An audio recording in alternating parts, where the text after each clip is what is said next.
কৃষি দপ্তরের পক্ষ থেকে ঘটা করে প্রচার অভিযান চালানো হয়েছে পূর্ব বর্ধমান সহ বিস্তীর্ণ এলাকা জুড়ে। অবশিষ্ট অংশ তথা ন্যাড়া না পোড়ানোর জন্য ট্যাবলো বা র্যালি করে। তারপরেও প্রতিনিয়ত চলছে পূর্ব বর্ধমান তথা শস্যগোলার খণ্ডঘোষের গোপালবেড়া সহ খণ্ডঘোষ ও রায়নার বিস্তীর্ণ এলাকা জুড়ে রাতের অন্ধকারে ধান ঝেড়ে নেবার পরবর্তীতে অংশ তথা অবশিষ্ট অংশ অর্থাৎ ধানের ন্যাড়া জমির মধ্যে আগুন লাগিয়ে দেওয়া হচ্ছে, যাতে করে জমির উর্বরতা নষ্ট হবার পাশাপাশি পরিবেশ দূষণ যেমন বাড়ছে, তেমনি চাষের জমির বন্ধু পোকা নষ্ট হয়ে জমির উর্বরতা শেষ হতে বসেছে। এমন ঘটনা প্রায়শই দেখা যাচ্ছে। কৃষি দপ্তর প্রায় এই বিষয় নিয়ে প্রচার মাধ্যম হাতিয়ার করলেও কৃষি দপ্তরের আধিকারিকরা কোনোভাবেই মাঠে নেমে পদক্ষেপ গ্রহণ করেননি। তার জেরে এমন পরিবেশ দূষণের পাশাপাশি জমির ক্ষতিকর পরিস্থিতি তৈরি হচ্ছে বলে জানা গিয়েছে।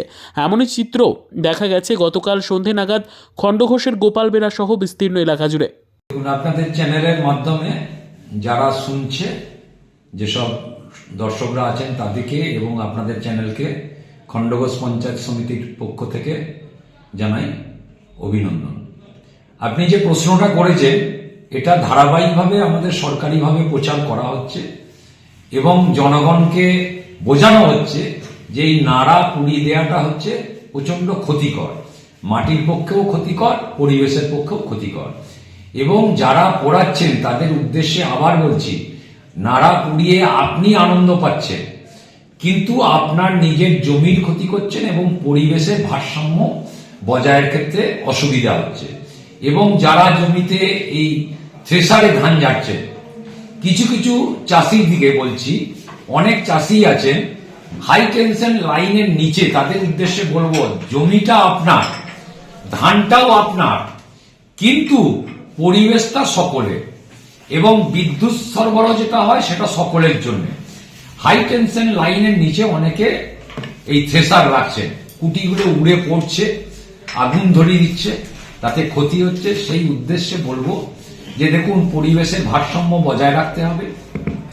আপনার জমির উপকারের জন্য, মাটির উপকারের জন্য নাড়া পোড়াবেন না। এটা হচ্ছে আমাদের সরকার থেকে দারুণভাবে প্রচার হচ্ছে এবং কিছু কিছু চাষি হয়তো বুঝছেন না, তারা পুড়িয়ে দিচ্ছেন। তাদের ধারণা হচ্ছে নাড়াটা পুড়িয়ে দিলে যে ছাইটা হয় সেই ছাইটা জমির উপকারে লাগছে, কিন্তু এটা ভুল ধারণা।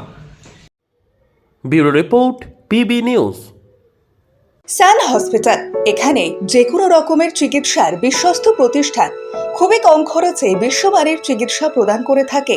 উন্নত মানের ওয়ার্ড কেবিন, পরিষ্কার পরিচ্ছন্ন পরিবেশ দ্বারা সুসজ্জিত চিকিৎসা ব্যবস্থা রয়েছে। এছাড়া স্বাস্থ্যসাথী কাজেও পরিষেবা প্রদান করা হয়।